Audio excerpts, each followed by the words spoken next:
Yo, can I get in on this? I want another one, two. One, two. Oh, you thought it was through. This was just one assignment, boo. Judge checking with God, getting next instructions. You need an advocate, reach out, he might be coming. This young black king needs no introduction. When he shows up, haters hate seeing him coming. And no, he's not Malcolm, he's not Martin either. He got his own style. Ja-da-da-ya, we see ya.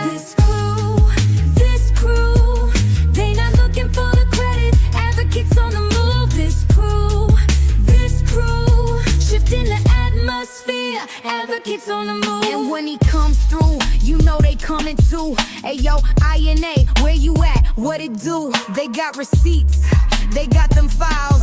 They gon' investigate an advocate, holding it down. And when it comes to intel, you know they showing out. You smiling in Jed's face. Hold up, check that file. Don't run up on them either, they always in the crowd. INA got his back, you don't know when they around. This crew, they not looking for the credit. Advocates on the move. This crew, shifting the atmosphere. Advocates on the move. And then there's Jed's mother, you know she gon' speak. She praying for the people, prophesying what she see. Jed, God got you covered, he's holding you down. He's showing you his favor, his mercy, his power. So always stay humble, give God your best. Remember you're a man, ain't no S on your chest. You know way help.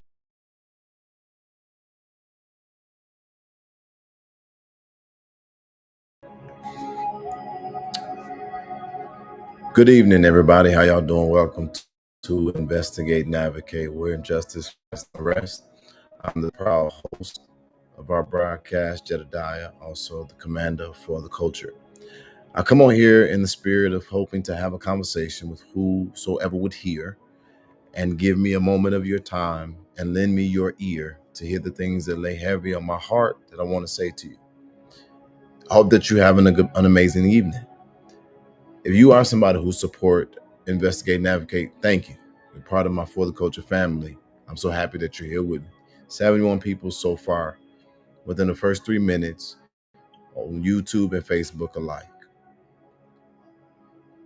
I titled this message, rightfully so. Donald Trump did this. But with me saying that, it begs the question, what exactly did he do? Or what exactly is he doing? Today, I would say that I had a pretty efficient day. But I would also say that my heart has been burdened because there's a lot of things that took place in my day to let me know that the chaos of our country and the concern of our world is not seemingly being translated into the fact that people have to realize that life as we've known it is now almost no more. As we transition into greater advances in technology, I am concerned because as we become more technologically savvy, it seems that we have become less human. And today, I had the pleasure of seeing people from my own cultural ethnic background in their struggles, and to look across the street and see others to whom their plight I cannot articulate or fully understand. But I feel like it's everywhere now. There's something somewhere, a part of almost every turn that I've taken, that has me in a position where I'm literally saying, what the hell is going on? Be it that people are still fighting over the legacy of Charlie Kirk. People are still debating if being Republican or Democrat is right, if the left is radical or if the right is extreme, if illegal immigration issues should matter. If they are right or if they're wrong, where is the position of the Lord's church? That and a ton of other things. And so today I come on here hoping that you would hear the words that are coming out of my mouth, because as an advocate, I have a peculiar perspective. But I do know for a fact that it is not the only one. And as a man, I have my own thoughts, my own opinions, my own understanding.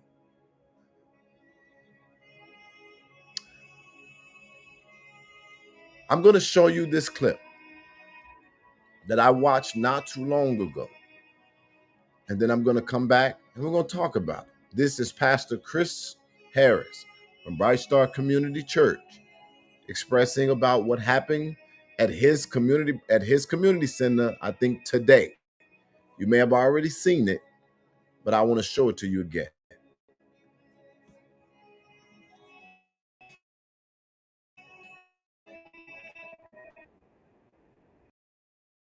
Borders Patrol stormed and raided our Bronzeville homeless shelter that the city of Chicago asked our CDC to manage.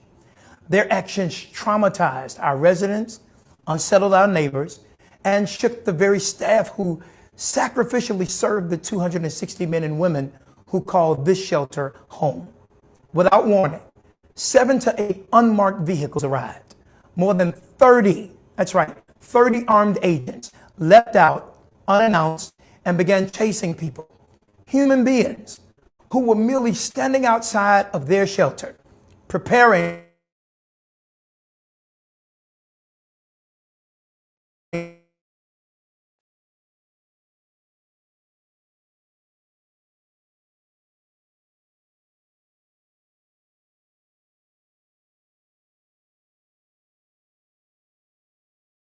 percent of our immigrant residents are employed and work every single day. This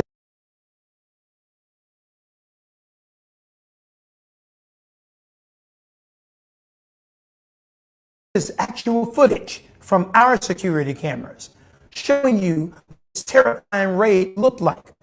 No words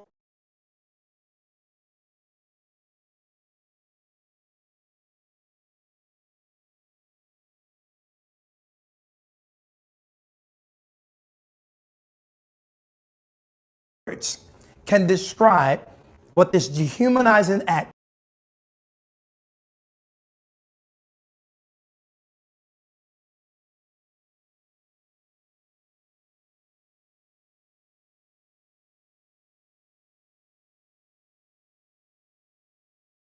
human beings who were merely standing outside of their shelter, preparing to head to work. Now, let me emphasize, 60% of our immigrant residents are employed and work every single day. This is actual footage from our security cameras showing you what this terrifying raid looked like, but no words can describe what this dehumanizing act felt like.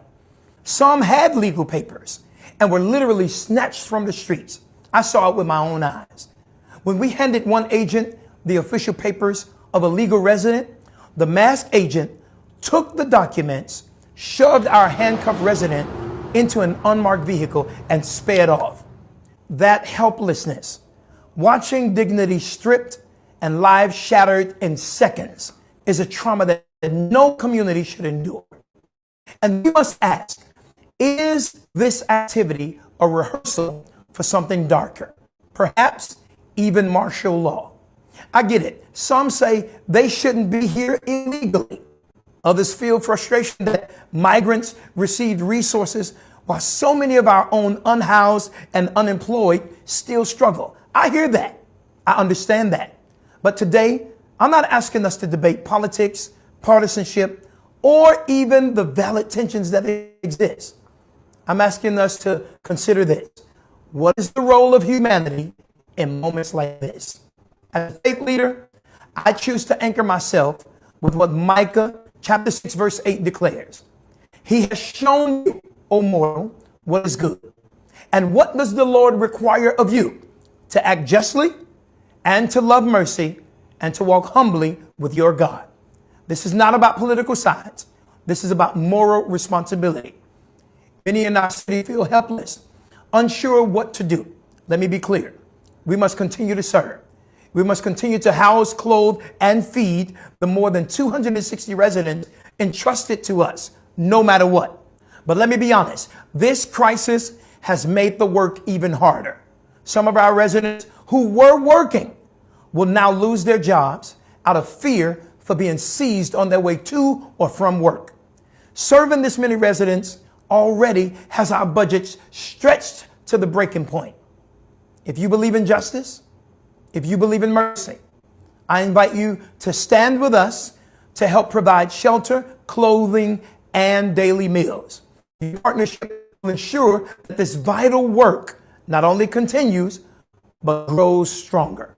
Finally, I must extend deep gratitude to the political leaders, city leaders, faith and community leaders, and all who immediately called, showed up in person, and asked how they could assist. Your solidarity truly does matter. Let us remember what Dr. Martin Luther King Jr. said to all of us. Injustice anywhere is a threat to justice everywhere. Today, I reaffirm my commitment. We will not be silent. We will not shrink back. We will not stop serving. Justice, mercy, and love demands nothing less. Please share this with others, and we solicit your prayers and your support during this very dark time.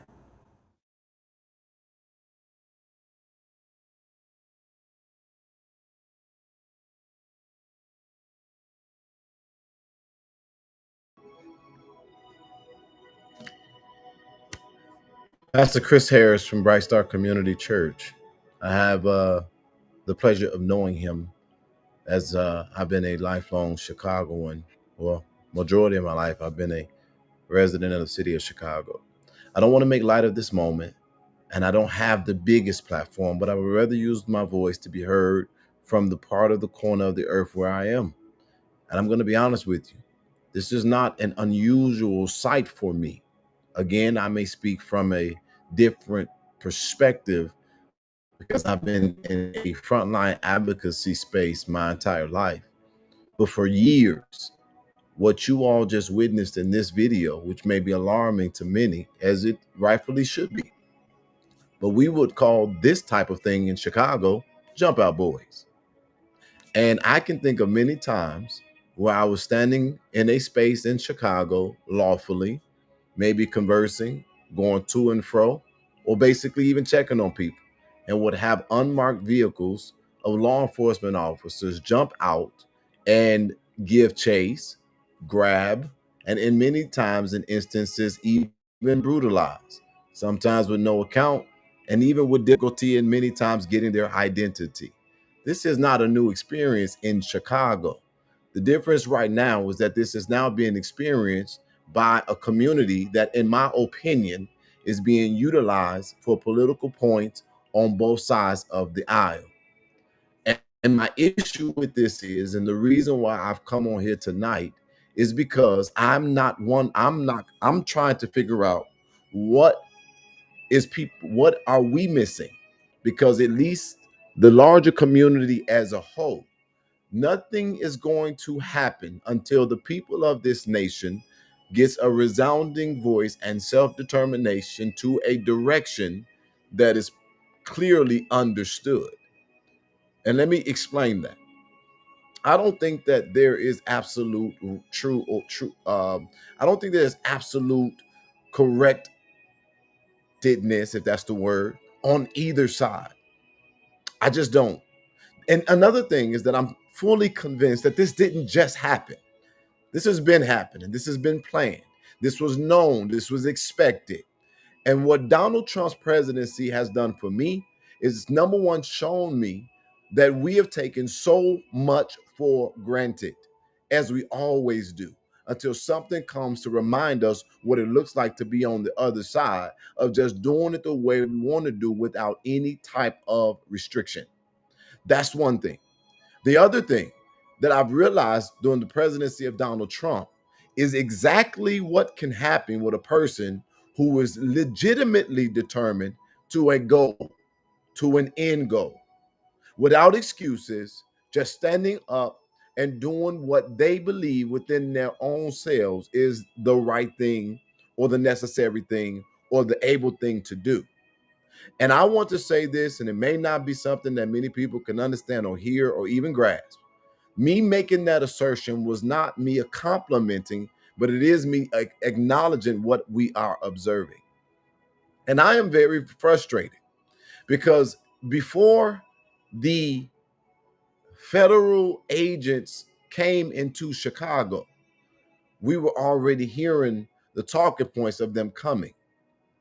And what's really baffling me is that the elected officials of this region gave specific instructions to resist, but without resources, without proper education, and to be quite frank, without the truth. And so now these things are happening. And believe it or not, because maybe you won't, but believe it or not, even in this moment, with all of these issues that are going on, do you know that the leaders of Illinois are still at parties? Do you know the Illinois leaders are still basically having a normal work day if they have one at all? Do you know that the leaders of Illinois are still working on their campaigns more so than they're working on the resolution to actually resolve these matters? Getting on television, having conversations, and literally for the rest of the day, going and doing nothing while getting pats on the back that they've done a good job because they spoke. And it is literally, in my opinion, the most real time civic education course I've ever had. But then, what this has also done for me is realize is that we don't even know who or where to turn. Where in history have we ever been in a place where there is no one speaking to the heartbeat of a community or to the country at large? I am not calling people out by name to put a target on them or to incite. However, if I ever wanted to hear from a leader, I think that would be now. And I'm talking about not just in conversation, but a leader who can guide, who can direct, who we can feel. And we've had many of them. And the question becomes in my mind, what do we have to stand on right now? As I look at those like Jesse Jackson or Louis Farrakhan who are up there in age, when I think about all of the political leaders that we have encountered and had, I'm going to say two things. I don't think that the Republicans are getting this all the way right, but I definitely am not proud of the level of strength that I'm seeing or the lack thereof from the Democratic Party. And all of the pastors who have stood in all of the press conferences, where are the churches whose doors are open for conversations and trainings and gathers of resources, if in fact that is what they believe in? I know for a fact we didn't just get here. But the problem that I'm having is that it's really hard to focus on this and feel the weight of it when literally this is the same conditions we've been complaining about since I've been an advocate. What I have done a good job of empowering us to know where we fit in this equation holistically. If the Republicans want us to believe that we should not be concerned about the way this is being done, then they should have at least acknowledged the fact of how it was done to us, because this does look familiar. But on the other side of the spectrum, Democrats have a problem with me as well. And the reason why they have a problem with me as well is because we've never seen them act like they were fighting for our plight like this. And while we keep on being told how we must share a resource that have already been narrative as limited, then it makes us hard to feel connected when we still are trying to take it a step further than that. People don't want to have these conversations honestly. I don't know where I fit as a community member, as a resident, as a man of faith, as an advocate, as a black man, as any of those titles. I don't know where I fit because I don't think the righteous effort have been done to cause us to see ourselves as a community by our elected, by our religious institutions, by our educational institutions, by our businesses, and definitely not by us as residents. What do I mean? I again assert that I remember very vividly when there was marches going on throughout the city of Chicago, and we were literally simply trying to stand up against the injustices of police brutality and the way they handled our community. And the white residents said that if we complied, maybe we wouldn't have those issues.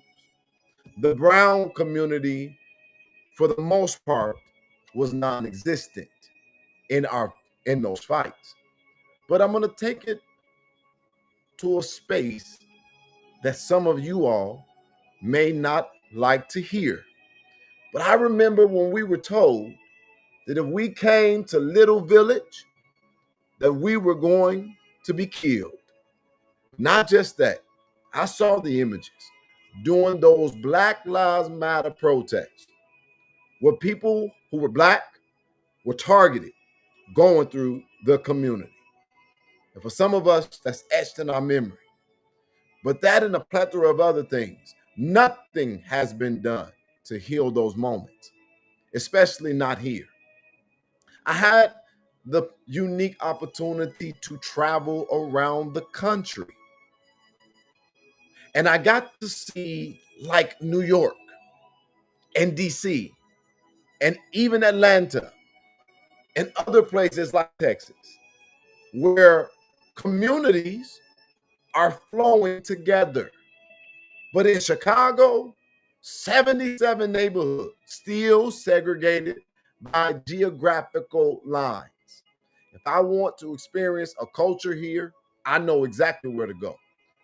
That would make us an amazing city. But even today in 2020,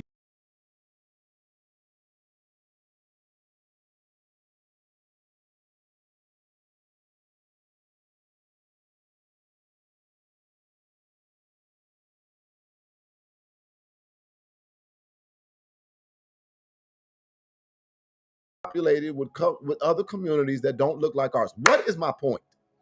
I put that on the backs of people who are now crying and those that are now asking for us all to band together for one common goal. When we don't even know that if a common goal will lead to a collective relief. And I don't know how to rationalize, fight the federal government when we've been simply asking for help from our local and state government only to be shut out, shut up, shut down, and absolutely rejected. Donald Trump did this. Donald Trump showed our blind spots. And I'll say it again for those who simply need to hear it. I do not agree with how it's being done. But get this, the Democrats, the left, sanctuary cities have gone allowing anybody and everybody to do anything that is not documented without any level of enforcement of rules, regulations, and now things are out of what seems to be control. But the right, the Republicans seem to just they want to police it all, lord it all, condemn it all, reject it all. But today, We're sitting in a country that's looming with a government shutdown. Who's lying to us? One side is saying that the only reason why there's a government shutdown is because they're wanting health care for the undocumented. The other side is saying that the reason why there is a shutdown is because we are facing the possibility of a dictator. I'm one man, but so far there's 166 human beings who are on this broadcast. I don't understand it all. I don't know it all. And I'm not the only opinion and perspective. But if I had to give this a point and maybe an upswing, I'm going to tell the Democratic Party that they should have never taken our community for granted. And maybe at this moment, you should stop. I really don't want to see another party, another event. I don't want to see another celebration or another damn award show. I don't want to see another gathering to laugh and to play, because every single day that issues are not given real answers is another day for our country to get worse than the day it was before. I don't know what they're going through. I just understand what some of this looks like. But my interpretation may be drastically different from theirs. I'm going to fight some black people tomorrow in court. Some foolish black people. So no, I don't think that we should be judging people by the color of their skin, but definitely the content of their character. However, if there was an experience that I can understand, it's that of being a black man in America. So I'm going to say this to those who are in fear. I'm going to say this to the people who are in fear. This is our fault. Because before it became critical, we had opportunities to build bridges, and people majority blew them up. If you put something on the internet today, be it in entertainment, politics, religion, or just a simple good morning, somebody is going to be negative. How did we get like this? How do we change it?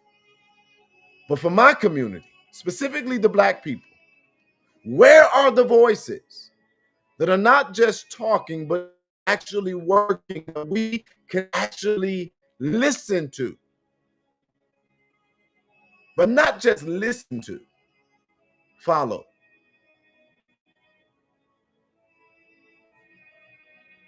Because I know right now that if my former pastor had it right, men and women are born for the time that they're needed the most, then that means that there's somebody somewhere for this day, and we're waiting on you to get out of your routine and get in your rightful role.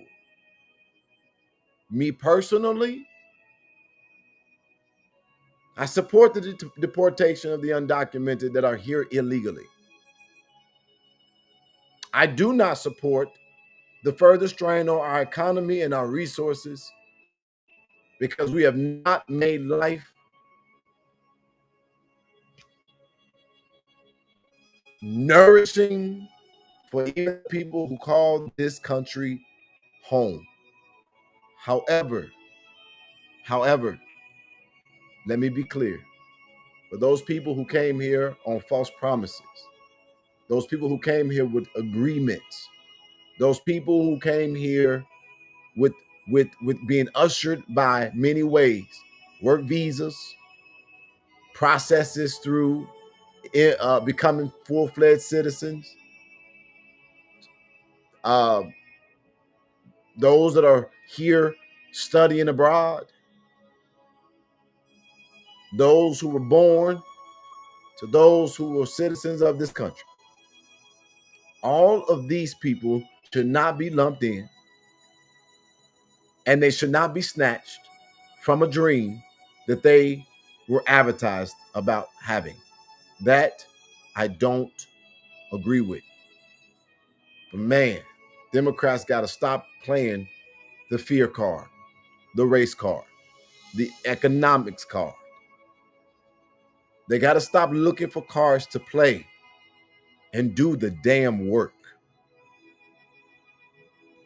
Do the damn work. The spin is not going to work anymore. We are waking up, but unfortunately, we don't know where to run to. To the Republicans, I literally got the message for you. We would love for the help, but don't bully us, because we will fight back. And when I say we, I'm not speaking to illegal immigration. I'm speaking as Americans. Because one thing that I know for a fact is that it'll start here and it'll end somewhere else. So I know that y'all saying, I don't care about illegal immigration. No, I care about how this is done. Because the Bible tells me to love my neighbor as myself. That even though I'm not undocumented or in any of these other communities, and even though I agree that illegal, undocumented individuals should be handled according to the rule of the law of the land, I would never, ever champion the mistreatment of anybody. Them today, us tomorrow. And the very trend that I'm talking about, it never stops. But one thing that sucks is, why do we always got to be the one? Why do we always got to be the people who are trying to stop the cycle from going on in the condition that it is in? It sucks, but I believe that you're only going to see the problems that you could be the solution to. I also believe that to whom much is given, much is required. And all of the things we champion saying we've gotten, if it don't mean that we don't have a greater level of service, then I believe that we are a failure. And so I know what I'm saying, but I don't know how to fully say it. I find no joy in how this is being done. But I do struggle with the way government works. And my issue is to the American people that we don't be pawns, but that we be the ones that we were designed to be. And that is the hands moving these pieces. How do we get there? How do we accomplish this? Until we start having these tough conversations and allow for various perspectives to come to one table to architect one plan, we will always be fighting for the advantage instead of thriving in our diversity. And that is my concern.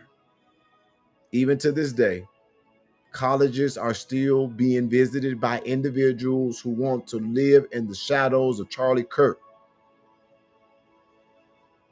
To this day,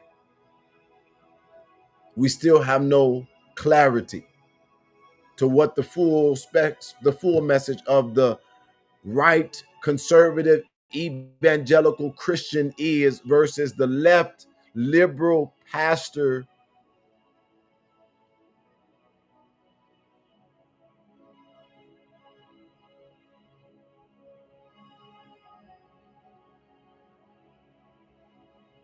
I'm sorry, it just kind of hit me. Two different perspectives with one faith is absolutely insane. It's absolutely insane. But that is the danger of flesh. That's the danger of our humanity. That is the danger of us being corruptible. If my people who are called by my name would humble themselves, turn from their wicked ways. We haven't even gotten to the point of recognizing who people we are, because even that's up for debate. We don't even know who we belong to. So why would we humble ourselves when white America cannot be honest about the fact that you were literally offended because your decades long or centuries long privilege and position got a little shaky. People began to rise up and assert that they wanted their parts of the same pie. Black people don't understand that we gotta now acknowledge that we have fought and we have won and we have made significant advancement. And at least some of our language now needs to talk about the path forward versus rehearsing the pain of what we've left behind without forgetting it. And then other communities, because those are two that I be dealing with, the white people and the black people, other communities. It's time for us to figure out if the identity is friend or foe. Is it ally or is it enemy? That's my opinion and perspective. Somebody said to me, how could you have ever entered into a political race and you asking questions? Because guess what? I may have my own perspective. And no, I'm not running right now. My own perspective and my own focus. But when you stop asking questions, you stop learning.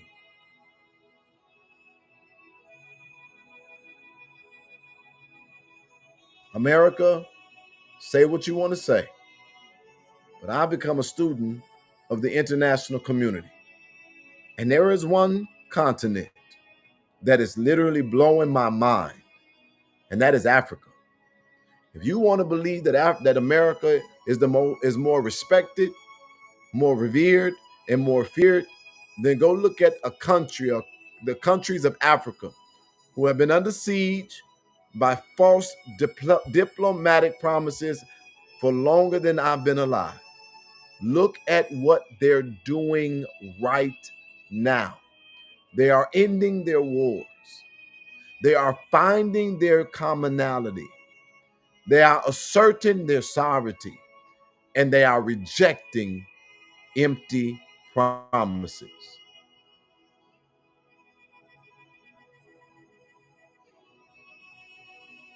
And we can do the same. One by one is not helping. Because every time I help one person, 40 more show up. So I got on here today to tell y'all that hope is not lost and help is not coming, because it is in the mirror. Open your mouth, for the power of life and death is in the tongue. Give gossip a break. Give reality TV a break. Give entertainment a break. Give the consumerism a break. Give the offense a break. And injustice anywhere is a threat to justice everywhere. I personally will say it again, that even though I am a supporter of the illegal or the undocumented who is not trying to comply with the laws of this land, being sent back to where they came from and expected to literally go through the process, I will not support us snatching people the way we're doing it, because when it's done to my community, I cannot stomach it. And I don't care how you frame it.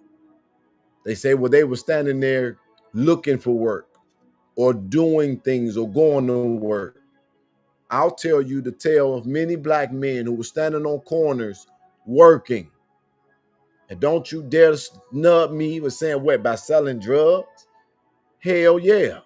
Because in many states in this country now, what do we have as a bona fide business? Selling drugs. But when they got pulled up on, snatched out of their neighborhoods and incarcerated, some to lists to which they ain't never been able to enjoy a whole 10 years of any time frame of their life. This is no different. But where was the community? When men and women have paid their debt to society consistently from my community and they come out, where is the community that fights for them to be restored, to be positive, contributing members of society?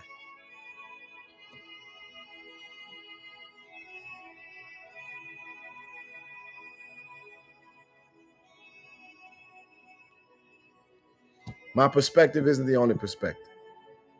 I had a very, very intense conversation with a gentleman who said that your assertion that my community need to get to the back of the line was offensive.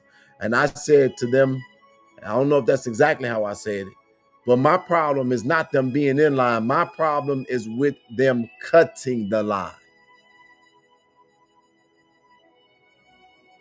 Don't cut the line. But we have no voices. We have no moral compass. No religious institution is speaking. Hell, can the Pope say something and we'll listen? Who is it?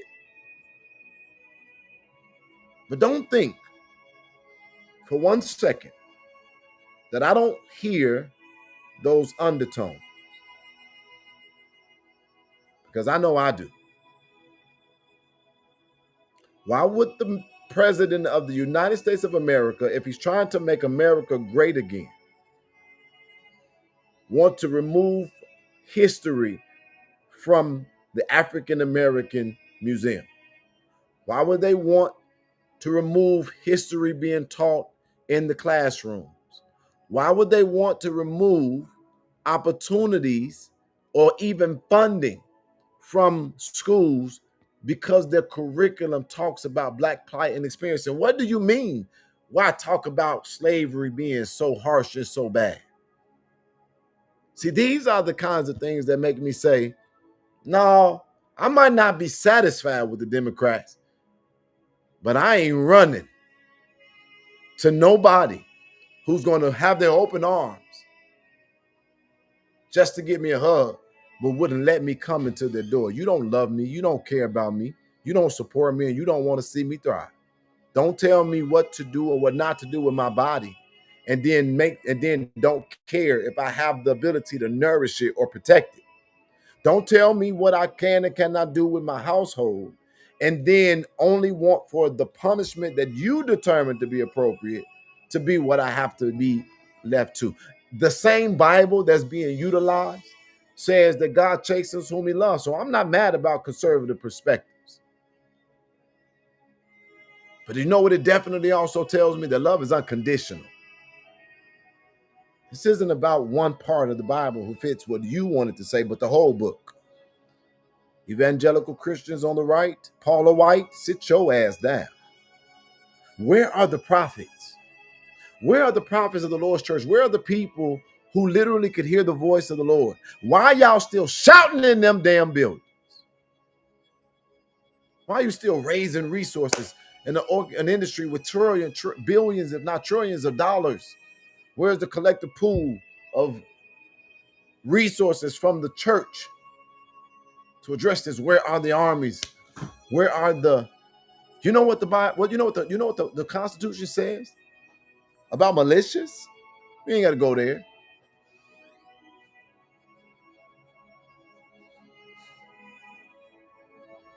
But all right, Black people, be careful. I know I'm saying a lot, and it may seem like I said all over the place, because I never said it. I was trying to be that leader to speak, but I know what I'm talking. There's a lot in my heart. But don't you ever look at white people and be mad at them for exerting their privilege if your response to this is, they ain't messing with me because I'm documented. Now you have a privilege. If we're going to be what we complain about, then we're no better. And that's a very hard truth.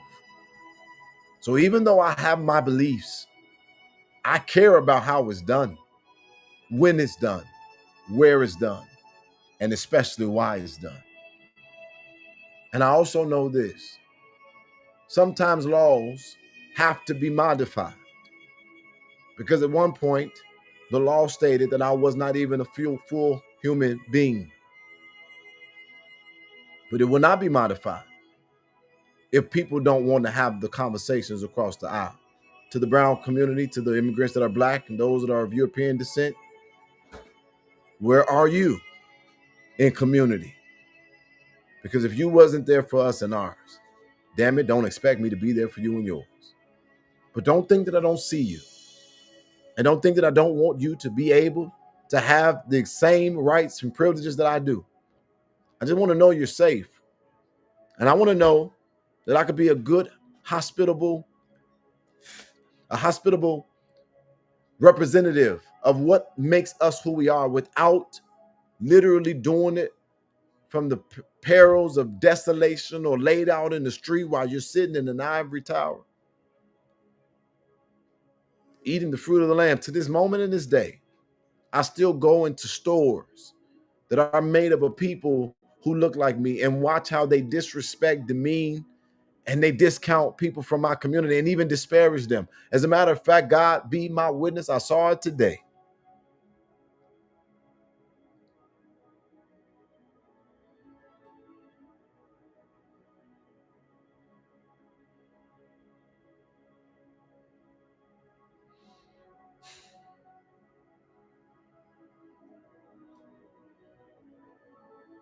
I don't, I could literally sit right here and I can list the parties. I mean, you got to have life. You got to live life. You got to enjoy it. I get it. But I'm telling y'all, listen to me what I'm telling you. The Democrats of Illinois are partying their asses off. They got part-time jobs. Let them tell these part-time jobs. They are partying their asses off. They are holding fundraisers for their careers. Literally raising. I saw one raise that said you can give as much as $5,000. You mean to tell me we're in a state of emergency and you're still able to throw fucking parties? Must not be an emergency after all.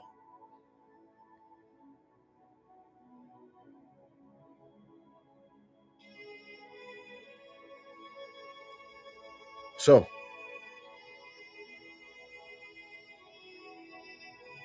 this is why I say I want my organization to have a home, because I would have opened those doors and I would have invited any and everybody to come and gather and have those conversations and to create those plans and to do those trainings.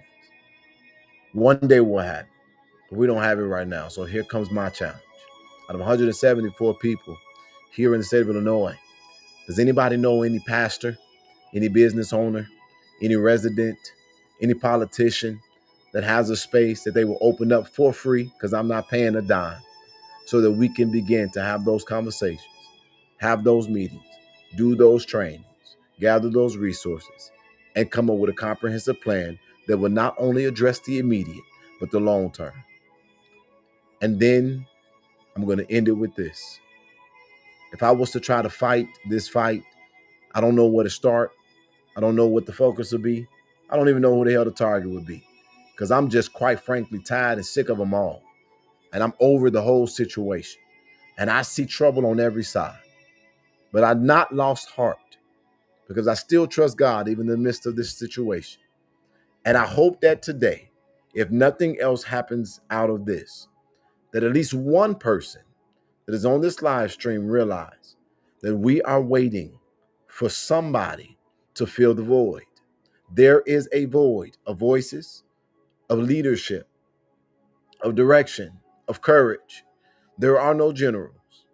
There's nobody that is demonstrating the anointing or the character to get us over this experience.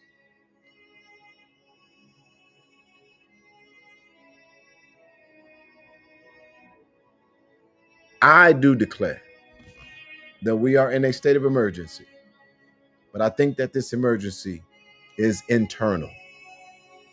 It's internal. I will continue to do my best to do my part on a daily basis. I hope that something that was said in this conversation along the route added value to your life, and at least it'll make you think. I just got a lot of stuff in a lot of directions. I promise you, it's all over the place. I'm not trying to fight ICE, but I'm not trying to see families traumatized. I'm not trying to stop people from being deported who are here that will not follow the rules. But I am not for us breaking families apart, detaining children, and snatching people with no consciousness of what's happening to them, who are here on a promise that we did not plan to keep.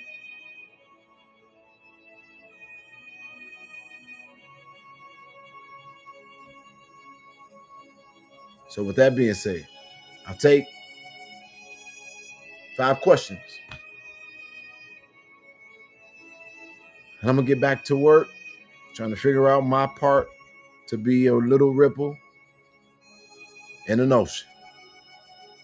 Hoping that maybe this time we will create a tsunami of good, be it that that is the will of God. Men and women are born for the time that they are needed the most. You're here because you are necessary.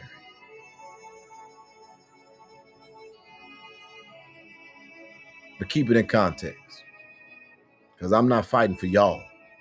I will only fight for we. That's right, Retha. Prisons are full of families, especially black families, resemblance being torn apart. That's a fight we're fighting too. I know about people in jail right now who are literally getting their asses beat by COs. No one's hearing them. I know about people right now who literally are on the brink of evictions, who are losing jobs. People's pensions are in trouble. People can't afford to get decent living. Groceries is too high. Like, it's all over the place. Golly.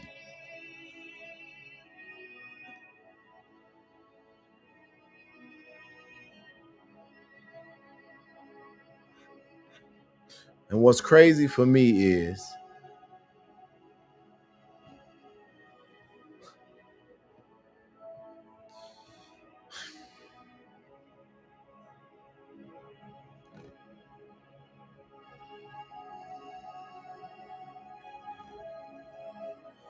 I'll just take the 5 questions. Where is God's voices?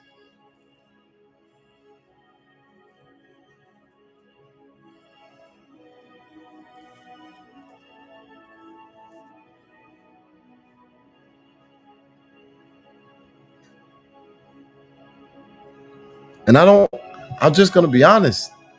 I just don't buy it. I don't buy it. I don't buy that people care about immigrants as much as they're putting on. I just don't buy it. And I can't buy it because they sold us snake oil for Black Lives Matter.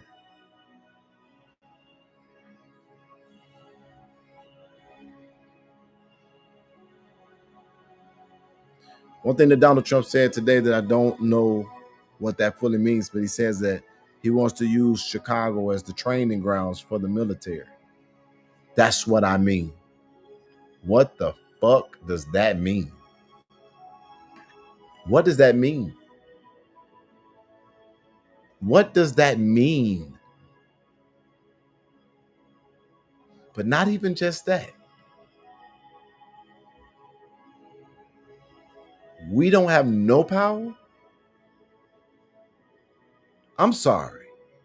I'm sorry. I'm just be honest. Let me say this different. If the Democrats don't got no strength, no inspiration, no direction in a moment like this, I don't give a damn what happens. I will never call myself a Democrat and be proud about it again. You can be fucked up like that by yourself.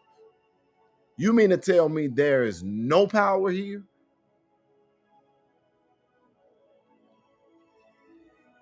Nah. They've been flexing on my downfall forever. None. All these marches, all these protests, all these fundraisers, all these positions of power, all these warnings, all these declarations, all these like is there any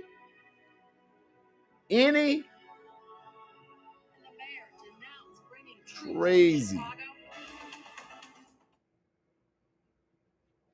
Are you okay? What's up? Yeah, I won't be in 5 minutes.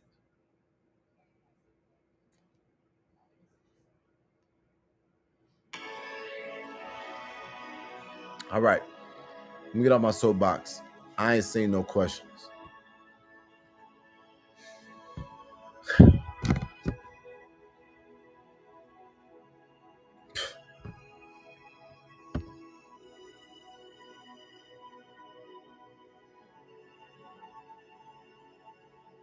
Today's code word is on, and that's me sticking to what we're supposed to do here. The code word for today is on. Remember to keep all of the code words. They will make a sentence at the end of the week, and then there'll be a prize given to the person who has all of the code words in the proper sentence. Today's code word is on.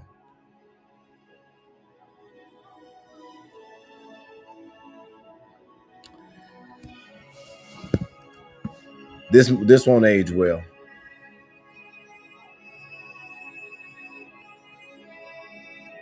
Tomorrow, tomorrow, tomorrow, on. Tomorrow, I'm going to go to Broadview. I'm going to go to Broadview tomorrow. I don't know if they're still protesting the ICE facility there, but I want to go see this for myself. I want to see, experience, and feel the intensity of it. I will not be there to fight either way unless I see something that I just fundamentally think is an injustice. But I want to thank the President of the United States for showing me how weak my party is. I want to thank him for showing me how much inspiration we've been lacking. I want to thank him for showing me how we lack and don't have a voice, a collective voice, or a direction or who to collectively listen to. I want to thank him for allowing me to understand that there is no army if your troops are under-resourced, wounded, uninspired, down on morale, or incapable. I want to thank him for allowing me to realize how many things we've taken for granted. And then, more than anything, I want to thank him for allowing me to see what the power of the government is. And that means that any moment, any moment, our entire lives can change. And you mean to tell me that with that kind of knowledge, you all still, you know what's crazy? You all don't know some shit that's crazy. Let me tell you some shit that's crazy. I went to court today in Cook County. Markham Courthouse is where I was at today. And while I was walking up into the courthouse, all you saw was people, would you sign my petition, sign my petition, sign my petition? And you mean to tell me that with everything that's going on in this goddamn country, I'm still looking at people say, I don't want to hear nothing about no election. Voting don't matter. I don't want to sign. I'm busy. I'm in a rush. I got to go. I'm not having a good day. Girl, bye. Who is that? What? Are you serious? I seen it so much that me and my bodyguard, we sat there and I just watched it. I couldn't believe it. That even with all of this, our community still don't give a fuck about the election process. I just was like, what? Half of y'all going in court don't even know that these judges, some of these judges are elected, don't even know how these people affect your life, do or don't, not registered to vote. What? No, we'll never get everybody. But I do know things for a fact that if the leadership in this region was effective, everybody will be trying to figure out the way. But everybody's still wrapped up in their own goddamn individual business. We are in danger. I'm talking about we are literally standing in a burning house, walking from the bed to the kitchen to fucking fix a grilled cheese sandwich, wondering why it's so damn hot. Crazy. Crazy. Tomorrow I'll be going to Broadview.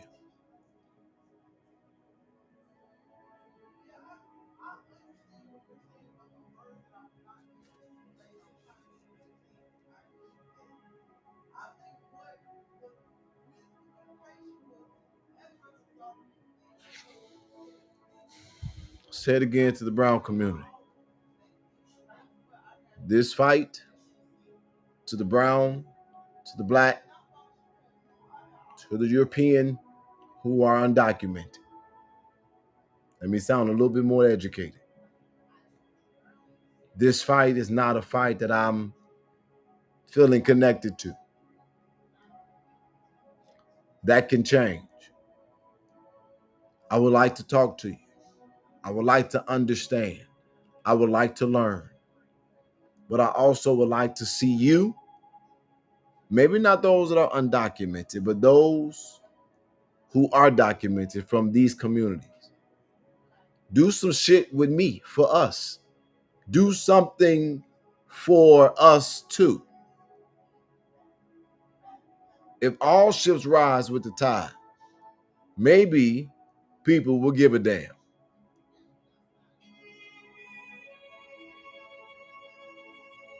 Simple. This is not that hard. And even though we find ourselves here now, that's my message. If you are a relative, if your heart is sympathetic, if you disagree with the undocumented being deported, then I would like for you to engage me so that I can understand, because this is where it'll matter. If I identify it as an injustice, even I can evolve. Until someone spoke to me about those who were here on broken promises, all I could think about is shit. Y'all taking extra resources. Y'all taking buildings over. People being violent. Same shit they talk about black people.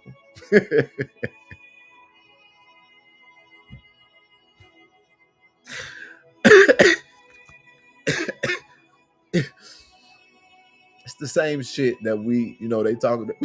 I'm sorry, I wasn't supposed to laugh, but it kind of hit me in a humorous way. They saying the same.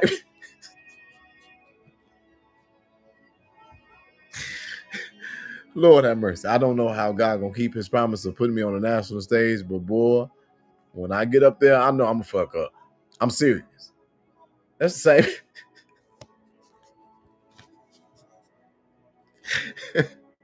It's the same things they say about us. And we understand similarities, but we don't feel connected. And that's on God. That's everything I love. That's what I know. That's what I talk about, what I hear, what I experience every single day.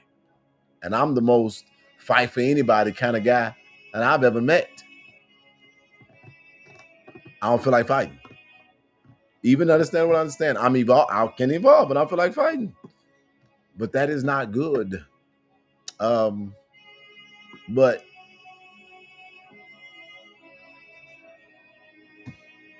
another problem is we only keep worrying about what they tell us to pay attention to. Are y'all not looking at the stuff that's happening between blacks and whites because of Charlie Kirk? Are y'all not paying attention to any of that? It's happening. It's very subtle. It ain't all being reported on.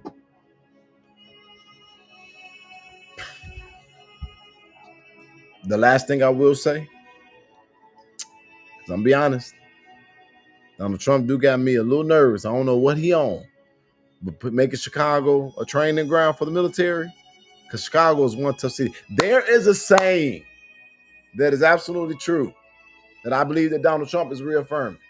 If you can get it done in Chicago, you can get it done anywhere. It's a true story.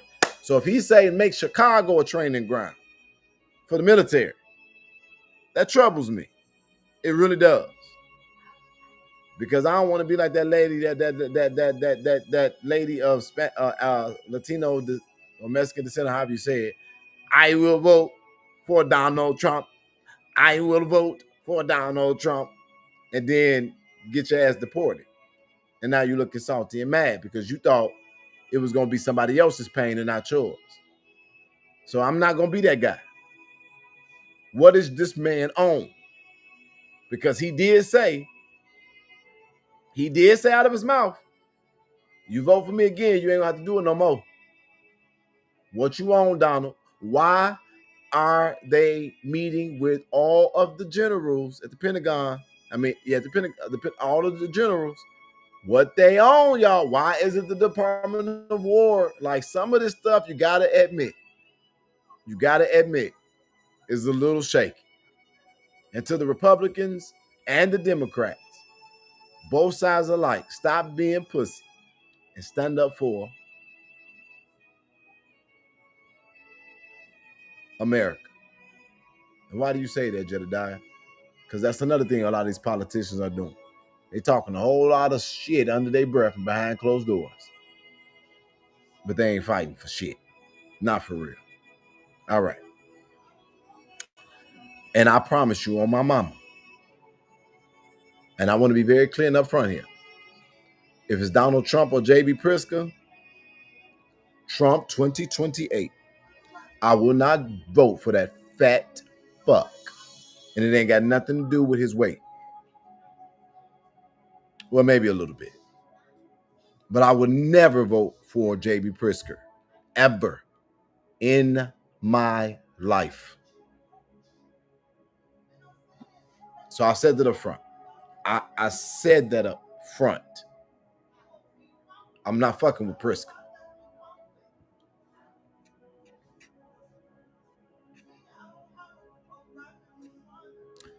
Oh, I got to do this because y'all was finna say I ain't keeping my word.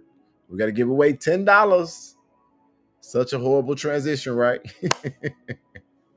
It's a horrible transition. Got time to give away $10.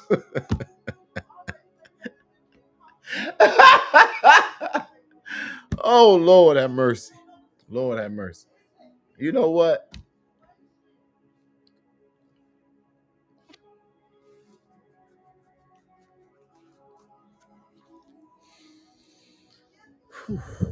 Okay.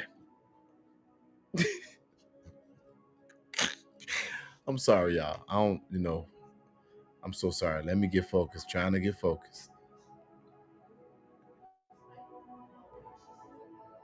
Did I say anything that added value to your life? If you believe that I said anything that added value to your life, put a 2 in the chat. That's all I want you to do is put a 2 in the chat. Put 2 in the chat. Put a 2. Put a 2 in the chat. I started listing all the things that they were saying about the undocumented. I was like, damn, they said that about us too.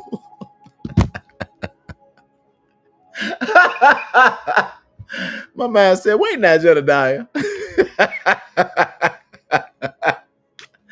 It's the same narratives that you've been going through or dealing with.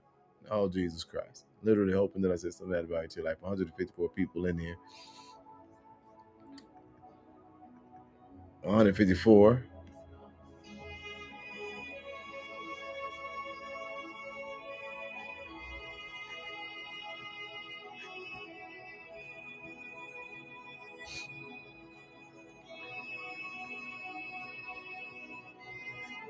And 157 people in this chat, only 49 people put a 2. I'm gonna give y'all a second because I think that some of these people who are watching me think that just putting 2 in this chat is helping me somehow. It ain't helping me. It's me trying to bless you. Now don't piss me off. I'm trying to give your ass $10. Now come on and get this work. Y'all just don't want me to know who you are watching. Put that 2 in that chat. Everybody put that 2 in that chat. Y'all, let me.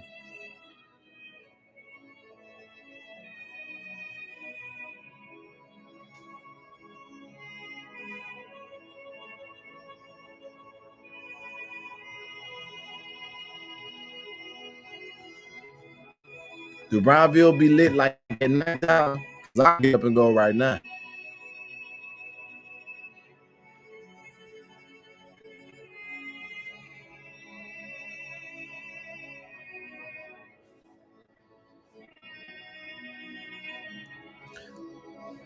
I'm gonna show y'all something.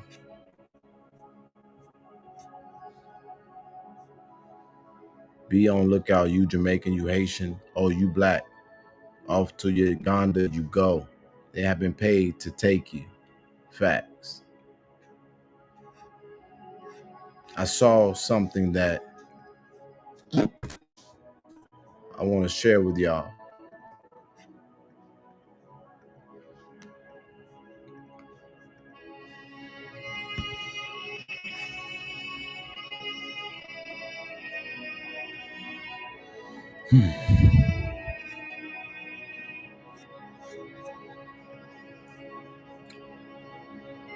I was driving down the street, a road, and I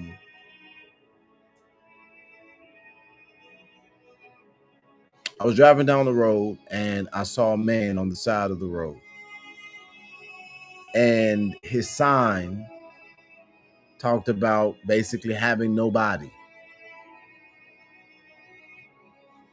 And I didn't have anything to give him because everything that I had is electronic. You know, we don't really carry around cash anymore.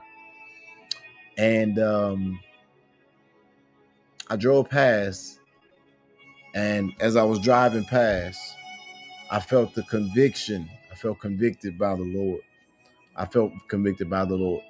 And I was like, well, God, how can I don't have anything that I can give him. I don't have nothing that I don't have any cash. I don't have any money. And I was standing there, sitting there at the light, waiting on it to change. And I could not drive off. Give me a second. I need to go back to the regular screen. I drive off because I felt so convicted. And it was a weird conviction because I'm like, how am I feeling bad when I don't have anything to give this man? And I just began to ask the Lord to basically forgive me, but I couldn't drive off. I was looking at him through the mirror, and then I took a picture of it.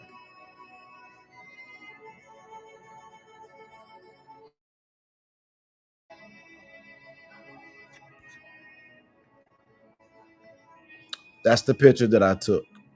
And here it is this white man. He is standing. He's an old guy. This guy was old, y'all. It was an old man. He was sitting on this little bitty stool, and I watched him get up, sit down, get up, sit down. Every time a car was coming, I watched him struggle to get up, and I watched this man holding this sign, and he was a white man. And the point of this is that I pulled over and I got out of the car, and I walked back to this gentleman, and I just started talking to him. And while I was talking to him, he began to break down. This man began to cry. And I was like, why are you crying? He said because day in and day out, he watches as the cars pass him by. He has nothing. He's old. He's on a fixed income. He has no family. He has no one to talk to. And this man just began to weep. And I didn't want to take a picture of the weeping because I didn't want to get him in that moment. But then also, I wanted to back up because I didn't want the cars passing by to think that I was trying to hurt the old white man. I was like, this is absolutely crazy. He just began to weep, weep, weep, weep, weep. And I said, why are you weeping? Like, why are you crying? And he said, because someone spoke to me. And I was like, what? He said, because you spoke to me. And not only did you speak, but you got out and you came to see about me. That blew my mind. And the only reason why I wanted to share that is because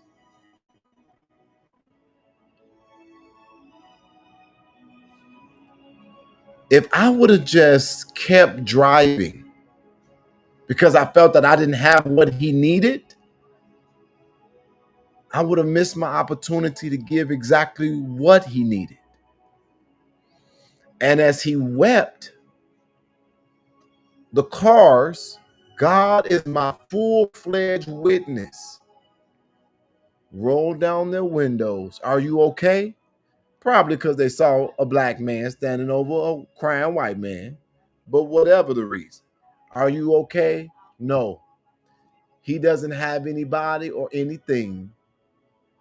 And people keep driving past him, and I don't have any money to give him.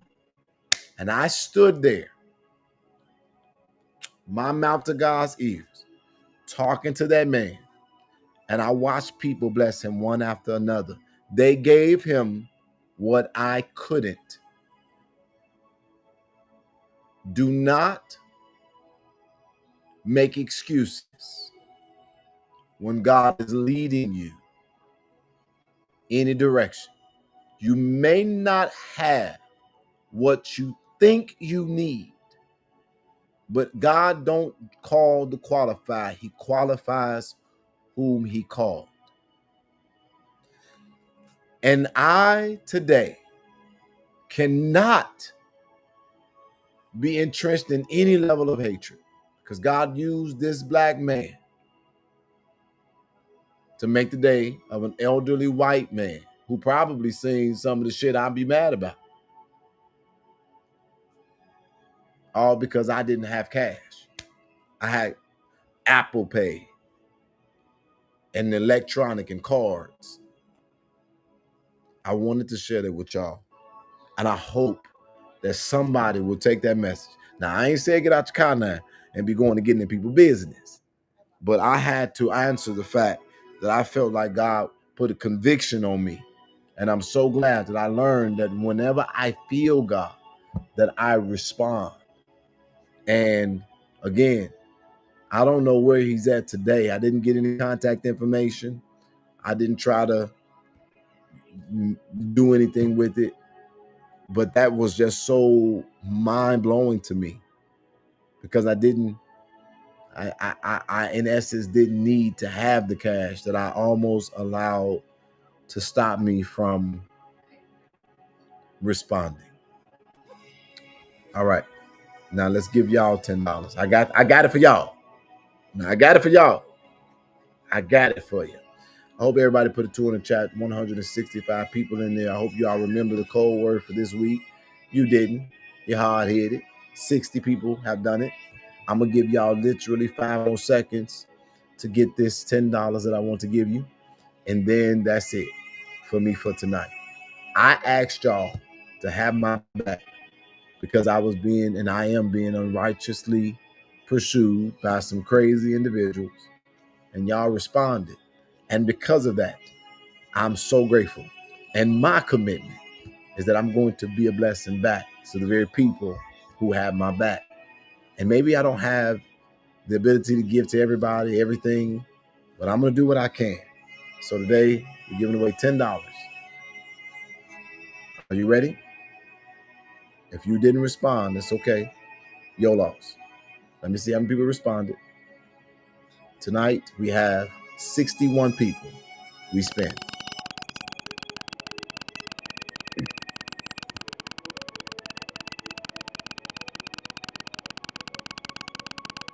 Today's sponsored by Jedediah Brown as a contribution through For the Culture for the winner for tonight. Who's it going to be?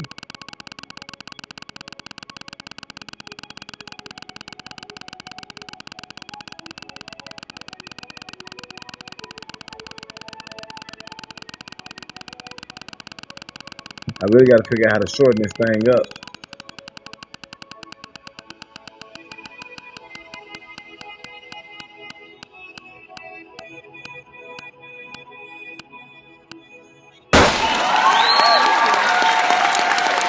Hallelujah is the highest praise.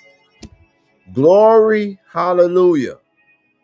Put up your cash out, because I got to send you the blessing you are winning for tonight.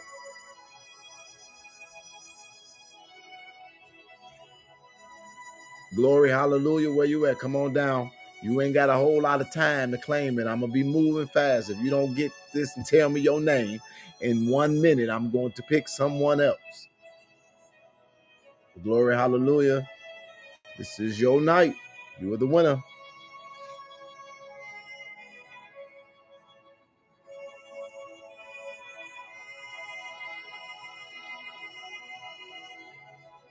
There we go. Gloria said, all right, Jedi, I ain't gonna waste no time. I ain't finna do like these other people acting like they don't want that look, that change. Hold on 1 second. Gloria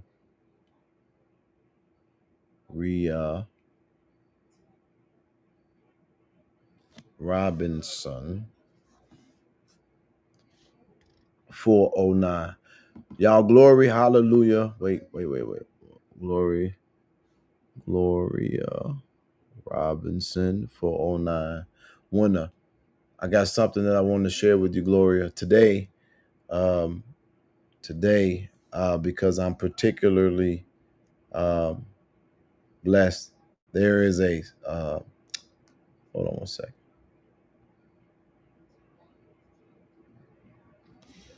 There's a song I want to play for you. You might not know what it is, but this is what I got to play this real quick.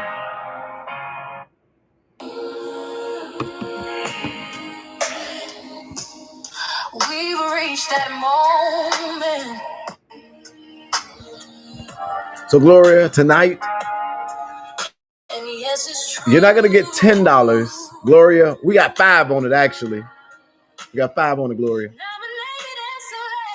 So, you may not know nothing about my family. I don't know if you do or you don't, but I got a family called For the Culture. And tonight, we're not giving you $10, Gloria. We got 5 on it. I want to make sure.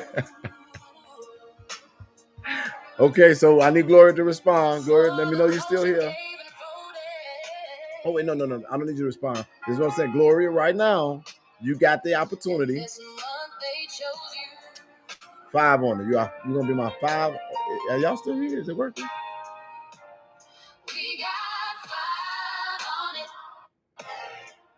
I'm sorry, y'all. I think it froze. Did it freeze? Oh, my God. Please do not say it. So this 5 is for you. Hello. All right, y'all. Oh, my God. This sucks. For the culture's coming through. We just want to be a blessing. And this month we chose you. You can use it how you want it.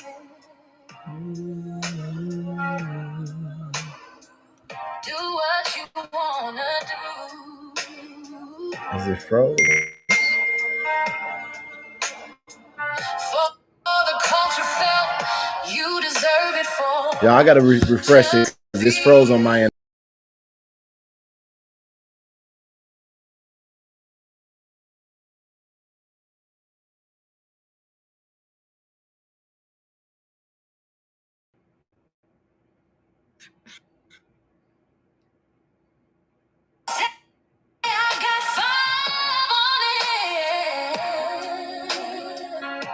Okay, oh Gloria.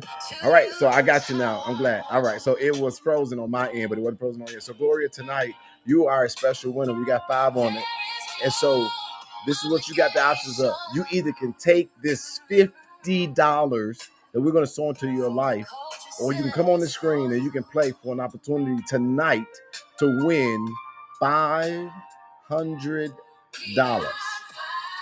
But you gotta play the game. You gotta play the game, and if you lose, you lose.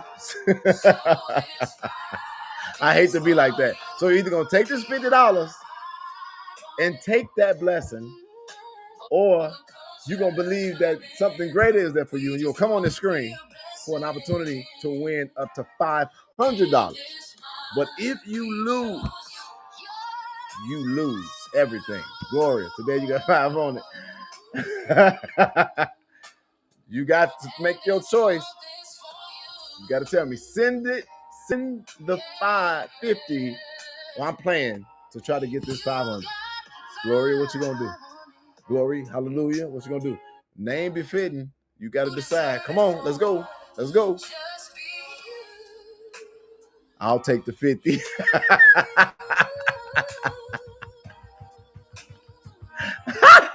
Somebody gonna be brave. Do you know? Do you know? Let me tell you something. I want to tell you something. Let me tell you something. I was excited. You literally just almost have $500. Almost have $500. You never know the direction that I'm gonna take. But tonight, all you would have had to do was come on the screen. My message today was about being bold, about being courageous, about standing up, understanding that you got to get out of the box, basically. And I just wanted, if you would have came on the screen, Gloria, you would have gotten $500. Sheesh. But it's okay. You played it safe. Now, that ain't going to be the case all the time. But that was today's challenge. I'm going to keep this as exciting and interesting and challenging as I can. But Gloria, oh, man. Gloria, that hurt me for you. You got that 50, though. Gloria, congratulations on being today's for being today's wild card 5 on the winner. But I was reinforcing the message. God leave. Y'all, I'm so sad for her. Be honest, I'm sad for her. But there you go. There you have it. Gloria, all you had to do was come on the screen. God.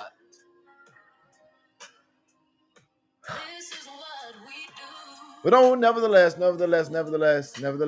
remember the code words given to you every episode. At the end of the week, the person that puts the phrase together will win the prize of the week. I'm not telling you what the prize is or who will get it. But it's better if you are a member than not being a member. But this is not for members. No purchase necessary. No purchase necessary. But if you're part of this and you've been the giver, guess what? We are giving back to you. Thank you so much. And remember, sometimes, and this is the point. This is the point. And I'm not coming at you today. I'm not coming at you. I'm being honest. Hold on. I'm not coming at you. I'm just really sowing into what I'm believing and what I'm saying. Some of us and so many of us we're limiting ourselves because we keep trying to play it safe. I didn't get to live the life I'm living because I play it safe. I live it because I live it bold. I take chances. I stand up. I show up. I'm generous. I'm a giver. Gloria, I'm proud to have been able to be a blessing to you. But I've been so proud of if you would have just tried me at my word. I wish that you would have recognized the moment in its fullness, because when you spend that 50, you could have had 450 more to spend. But it's okay. It's okay. There will be other opportunities, and I want to thank you wholeheartedly for being a part of our broadcast. And again, for all of you all that are on here, I hope something was said that added value to your life. I hope that you all, I appreciate you all for hearing the thoughts that are processing through my mind. Yeah, I leave it at that. Now, the one last thing that I would say, the one last thing I would say is, y'all, pray for me. Pray for me. I'm so ready to find my partner in crime. I'm excited. Something changed in me over the last couple of months, and I'm just so ready to find my partner in crime. I'm ready to just celebrate. I'm really ready to just celebrate somebody. And the crazy part about that is that it happened because I got comfortable with who God made me to be and how God made me to be. And that is a lot of what a lot of people are missing too. You don't want to love other people because you haven't figured out who you are. But why would I have all this and not share it with somebody? That's crazy. So I'm prayerful. that I will be able to identify and commit and be excited and love without condition somebody on this earth. And I'm saying it as a prayer. But this is the last thing I'm gonna say because it's in my mind.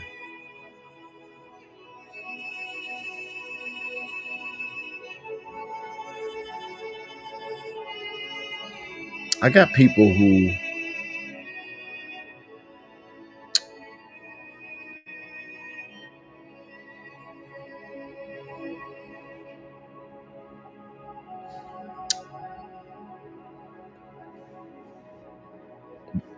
I want to thank the V Knots. I want to thank the V Knots. And the reason why I want to thank the V Knots is because you all have really helped me. Bella laugh.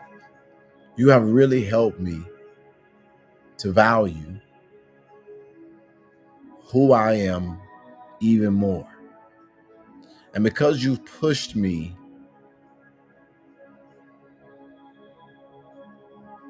in the way you have, I have discovered that I have so much more to give than I initially imagined. And your consistent pursuit, now that I've ignored it for the most part, have shown me how insignificant the enemy is in my story. And I no longer feel the need to explain why I'm the way that I am. And that is something that happened to me during this last and recent set of attacks. And when I watch people encourage each other and declare victories in losses and group up to conspire and consistently say my name while trying to also assert that I am of no effect and that I'm nobody, it made me sit down and to really look at this. And because of that, I have developed a greater appreciation for the treasure that I believe God has placed inside of me. I do not embody your hatred. I do not embody your disgusting ways. But I do take joy in the fact that God made me in such a way that it disturbs the enemy. And he made me in such a way that it disturbs people who really actually like me or just simply wish that they could be me. And so when you realize I have not really done anything to these people and I've spoke my genuine opinion, but to have this level of pursuit and it be as ineffective as it is actually flattering. And thank you. And I mean that. I mean that. I'm not just saying it, I mean it. Thank you. Tomorrow morning, we will be in court for an issue with one of them, Mr. Amir Shakur. I encourage everyone that is able to tune into the courts. Give me 1 second.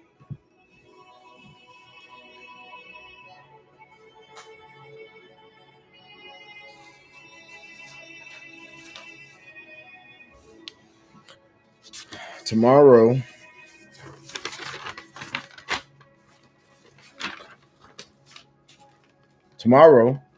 for the record, for the record of the court, and depending on what the decision of the judge is, we are going to be motioning for a full-fledged dismissal. We are going to be motioning for injunctive relief from the order, and we're going to be asking for punitive damages, financial recompense for the costs associated with these particular cases.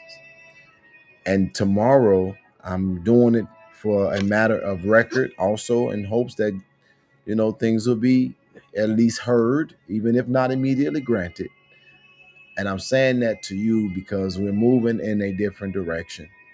It has not been my practice in this to file documents because I don't believe in frivolous things, but I am interested in the response of the court. And I just think that it is absolutely time, and it's past time, and I've said this many times before. It is time that I be heard. And I think that that's the way to put it. I think it's time that I be heard. I've sat in silence. I have hoped that things would resolve in a different type of way.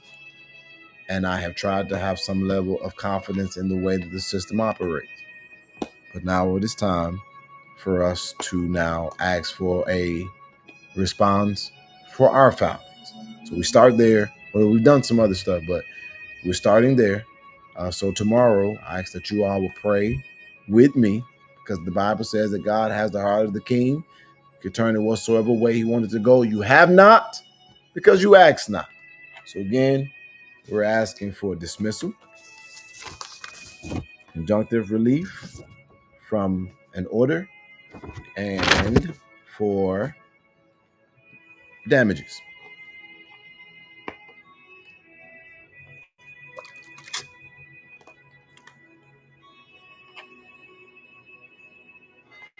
Are you going to address? I'm done, y'all. I'm done. Are you going to address the obvious corruption of the newly elected Thornton supervisor? Are we going to admit that nothing has changed in Thornton? I can feel the hope when you led Lean on Me. Mr. Baby Dick's son.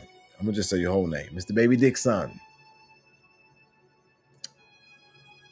When I led that song, I thought that I was leading it with a choir who rehearsed that we were going to do this together. I soon found out that people were ad-libbing and speaking or repeating like it was a karaoke situation and not a heartfelt declaration. What I will admit about Thornton Township is that I've done my part. And one thing that I can say for a fact is that even now, I know that there is clearly a difference in when I'm involved versus when I'm not. And what you do see that is different in Thornton Township is that there is no real organization to do anything other than let what's happening happen.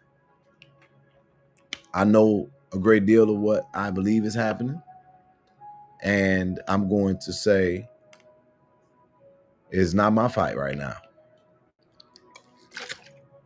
And the people who called me before called me again, I'm busy. As it relates to corruption, that's what I'm talking about. We don't have a fight for corruption right now. Because everybody pointing to Trump and the National Guard.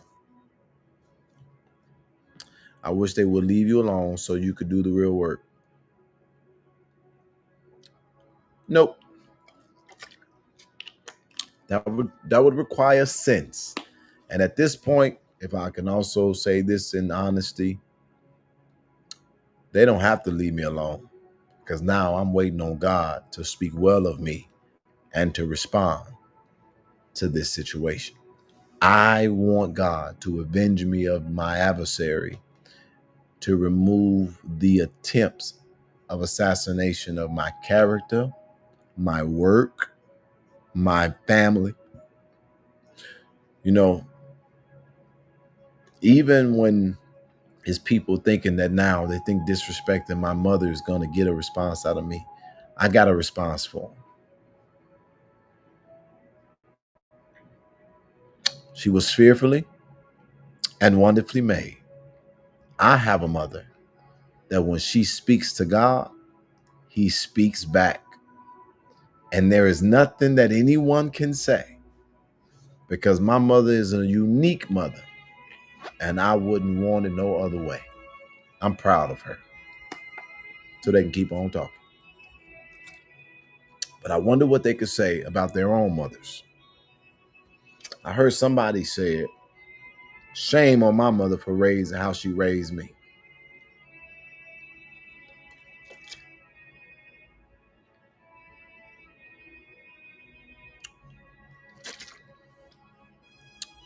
I have no response. They can keep watching.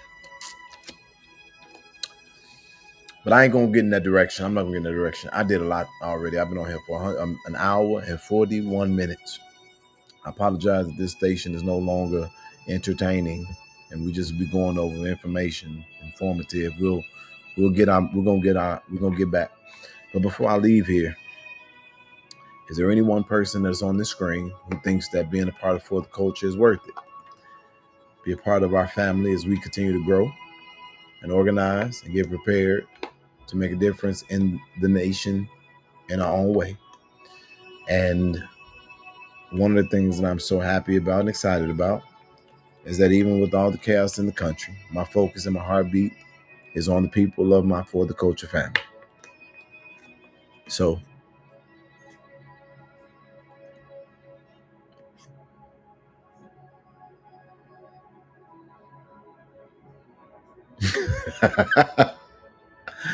somebody said yes while sitting and cursing there on a school night. And fearfully and wonderfully made. Now let God handle that. Absolutely. But yes, is there one person that says, all right, Jedediah, I've been watching long enough. I see where you're going. I see what you're on. I want to help you get on it and be on that and get there to the destination.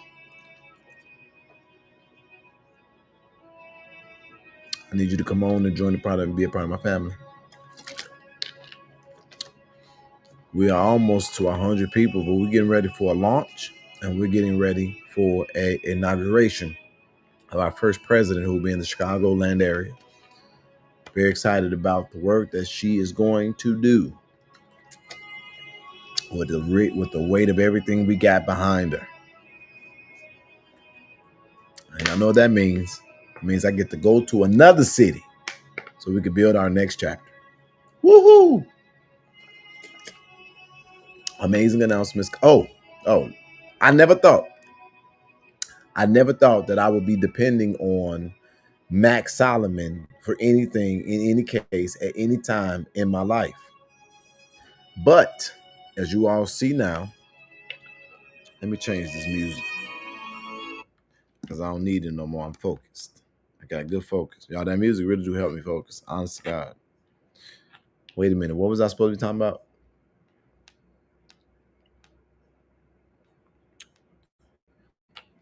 Ooh.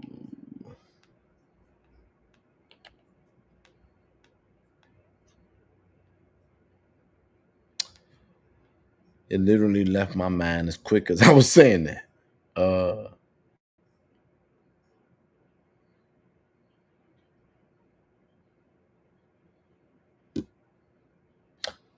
Yeah, we're gonna put that music back on.